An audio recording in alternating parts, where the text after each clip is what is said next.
Bienvenue sur la chaîne du cœur de lecteur. Les Trois Mousquetaires, chapitre 18, l'amant et le mari. Ah, madame, dit d'Artagnan en entrant par la porte que lui ouvrait la jeune femme. Permettez-moi de vous le dire, vous avez là un triste mari. Vous avez donc entendu notre conversation demanda vivement madame Bonacieux en regardant d'Artagnan avec inquiétude. Tout entière. Mais comment cela, mon Dieu? Par un procédé à moi connu, et par lequel j'ai entendu aussi la conversation plus animée que vous avez eue avec les sbires du cardinal. Et qu'avez-vous compris de ce que nous disions? 1000 choses. D'abord, que votre mari est un niais et un sot, heureusement, puis que vous étiez embarrassé, ce dont j'ai été fort aise, et que cela me donne une occasion de me mettre à votre service, et Dieu sait si je suis prêt à me jeter dans le feu pour vous. Enfin, que la reine a besoin qu'un homme brave, intelligent et dévoué fasse pour elle un voyage à Londres. J'ai au moins 2 des 3 qualités qu'il vous faut, et me voilà. Madame Bonacieux ne répondit pas, mais son cœur battait de joie, et une secrète espérance brilla à ses yeux. Et quelle garantie me donnerez-vous, demanda-t-elle, si je consens à vous confier cette mission? Mon amour pour vous, voyons. Dites, ordonnez, que faut-il faire? Mon Dieu, murmura la jeune femme. Dois-je vous confier un pareil secret, monsieur? Vous êtes presque un enfant. Allons, je vois qu'il vous faut quelqu'un qui vous réponde de moi. J'avoue que cela me rassurerait fort. Connaissez-vous Athos? Non. Porthos? Non. Aramis? Non. Quels sont ces messieurs? Des mousquetaires du roi. Connaissez-vous monsieur de Tréville, leur capitaine? Oh oui, celui-là je le connais. Non pas personnellement, mais pour en avoir entendu plus d'une fois parler à la reine comme d'un brave et loyal gentilhomme. Vous ne craignez pas que lui vous trahisse pour le cardinal, n'est-ce pas? Oh non, certainement. Eh bien, révélez-lui votre secret, et demandez-lui, si important, si précieux, si terrible qu'il soit, si vous pouvez me le confier. Mais ce secret ne m'appartient pas, et je ne puis le révéler ainsi. Vous alliez bien confier à monsieur Bonacieux, dit d'Artagnan avec dépit. Comme on confie une lettre au creux d'un arbre, à l'aile d'un pigeon, au collier d'un chien. Et cependant, moi, vous voyez bien que je vous aime. Vous le dites, je suis un galant homme. Je le crois, je suis brave. Oh, cela j'en suis sûr. Alors, mettez-moi donc à l'épreuve. Madame Bonacieux regarda le jeune homme, retenu par une dernière hésitation. Mais il y avait une telle ardeur dans ses yeux, une telle persuasion dans sa voix, qu'elle se sentit entraînée à se fier à lui. D'ailleurs, elle se trouvait dans une de ces circonstances où il faut risquer le tout pour le tout. La reine était aussi bien perdue par une trop grande retenue que par une trop grande confiance. Puis, avouons-le, le sentiment involontaire qu'elle éprouvait pour ce jeune protecteur la décida à parler. Écoutez, lui dit-elle, je me rends à vos protestations et je cède à vos assurances. Mais je vous assure devant Dieu, qui nous entend, que si vous me trahissez et que mes ennemis me pardonnent, je me tuerai en vous accusant de ma mort. Alors, la jeune femme lui confia le terrible secret dont le hasard lui avait déjà révélé une partie en face de la Samaritaine. Ce fut leur mutuelle déclaration d'amour. D'Artagnan rayonnait de joie et d'orgueil. Ce secret qu'il possédait, cette femme qu'il aimait, la confiance et l'amour, faisaient de lui un géant. « Je pars, dit-il, je pars sur-le-champ. »« Comment? Vous partez » s'écria madame Bonacieux. « Et votre régiment? Votre capitaine? Sur mon âme, vous m'aviez fait oublier tout cela, chère Constance. Oui, vous avez raison, il me faut un congé. »« Encore un obstacle » murmura madame Bonacieux avec douceur. « Oh, celui-là » s'écria d'Artagnan après un moment de réflexion. « Je le surmonterai, soyez tranquille. »« Comment cela ?»« J'irai trouver ce soir même monsieur de Tréville, que je chargerai de demander pour moi cette faveur à son beau-frère, monsieur des Essarts. »« Maintenant, autre chose. »« Quoi ?» demanda d'Artagnan, voyant que madame Bonacieux hésitait à continuer. « Vous n'avez peut-être pas d'argent ?»« Peut-être et de trop, » dit d'Artagnan en souriant. « Alors, reprit madame Bonacieux, en ouvrant une armoire et en tirant de cette armoire le sac qu'une demi-heure auparavant caressait si amoureusement son mari. « Prenez ce sac. »« Celui du cardinal ?» s'écria en éclatant de rire d'Artagnan qui, comme on s'en souvient, grâce à ses carreaux enlevés, n'avait pas perdu une syllabe de la conversation du mercier et de sa femme. « Celui du cardinal, répondit madame Bonacieux. Vous voyez qu'il se présente sous un aspect assez respectable. »« Pardieu !» s'écria d'Artagnan, ce sera une chose doublement divertissante que de sauver la reine avec l'argent de son éminence. »« Vous êtes un aimable et charmant jeune homme, dit madame Bonacieux. Croyez que sa majesté ne sera point ingrate. »« Oh, je suis déjà grandement récompensé, s'écria d'Artagnan. Je vous aime. vous me permettez de vous le dire, c'est déjà plus de bonheur que je n'osais espérer. Silence, dit madame Bonacieux en tressaillant. Quoi? On parle dans la rue. C'est la voix de mon mari. Oui, je l'ai reconnu. D'Artagnan courut à la porte et poussa le verrou. Il n'entrera pas que je ne sois parti, dit-il, et quand je serai parti, vous lui ouvrirez. Mais je devrais être parti aussi, moi. Et la disparition de cet argent, comment la justifier si je suis là? Vous avez raison, il faut sortir. Sortir? Mais comment? On nous verra si nous sortons. Alors, il faut monter chez moi. Ah, s'écria madame Bonacieux. Vous me dites cela d'un ton qui me fait peur. Madame Bonacieux prononça ces paroles avec une larme dans les yeux.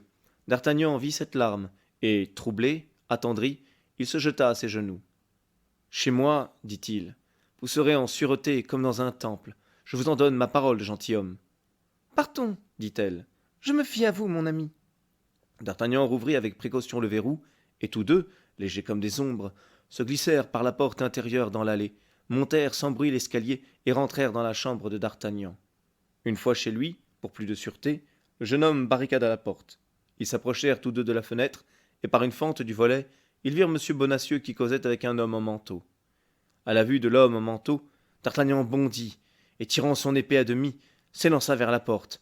C'était l'homme de Meung. « Qu'allez-vous faire » s'écria madame Bonacieux. « Vous nous perdez !»« Mais j'ai juré de tuer cet homme, » dit D'Artagnan. « Votre vie est vouée en ce moment, et ne vous appartient pas.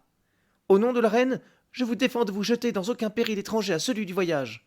Et en votre nom, n'ordonnez-vous rien ?»« En mon nom, » dit madame Bonacieux avec une vive émotion. « En mon nom, je vous en prie. Mais écoutons, il me semble qu'il parle de moi. » D'Artagnan se rapprocha de la fenêtre et prêta l'oreille. M. Bonacieux avait rouvert sa porte, et voyant l'appartement vide, il était revenu à l'homme au manteau qu'un instant il avait laissé seul. « Elle est partie, dit-il. Elle sera retournée au Louvre. »« Vous êtes sûr, répondit l'étranger, qu'elle ne s'est pas doutée dans quelles intentions vous êtes sorti. »« Non, répondit Bonacieux avec suffisance. C'est une femme trop superficielle. »« Le cadet aux gardes est-il chez lui ? » ?»« Je ne le crois pas. Comme vous le voyez, son volet est fermé, et l'on ne voit aucune lumière briller à travers les fentes. »« C'est égal. Il faudrait s'en assurer. »« Comment cela ? » ?»« En allant frapper à la porte. Je demanderai à son valet. Allez. » Bonacieux rentra chez lui, passa par la même porte qui venait de donner passage aux deux fugitifs, monta jusqu'au palier de D'Artagnan et frappa. Personne ne répondit. Porthos, pour faire plus grande figure, avait emprunté ce soir-là Planchet. Quant à D'Artagnan, il n'avait garde de donner signe d'existence. Au moment où le doigt de Bonacieux résonna sur la porte, les deux jeunes gens sentirent bondir leur cœur. « Et il n'y a personne chez lui, » dit Bonacieux. « N'importe. Rentrons toujours chez vous. Nous serons plus en sûreté que sur le seuil d'une porte. »« Ah, mon Dieu !» murmura madame Bonacieux. « Nous n'allons plus rien entendre. »« Au contraire, » dit D'Artagnan, « nous n'entendrons que mieux. » D'Artagnan enleva les 3 ou 4 carreaux qui faisaient de sa chambre une autre oreille de Denys, étendit un tapis à terre, se mit à genoux, et fit signe à madame Bonacieux de se pencher, comme il le faisait vers l'ouverture. « Vous êtes sûr qu'il n'y a personne ?» dit l'inconnu. « J'en réponds, » dit Bonacieux.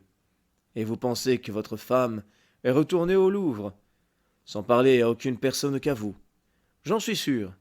C'est un point important, comprenez-vous? Ainsi, la nouvelle que je vous ai apportée a donc une valeur très grande, mon cher Bonacieux, je ne vous cache pas.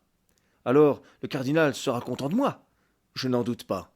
Le grand cardinal! Vous êtes sûr que, dans sa conversation avec vous, votre femme n'a pas prononcé de nom propre? Je ne crois pas. Elle n'a nommé ni madame de Chevreuse, ni monsieur de Buckingham, ni madame de Vernet.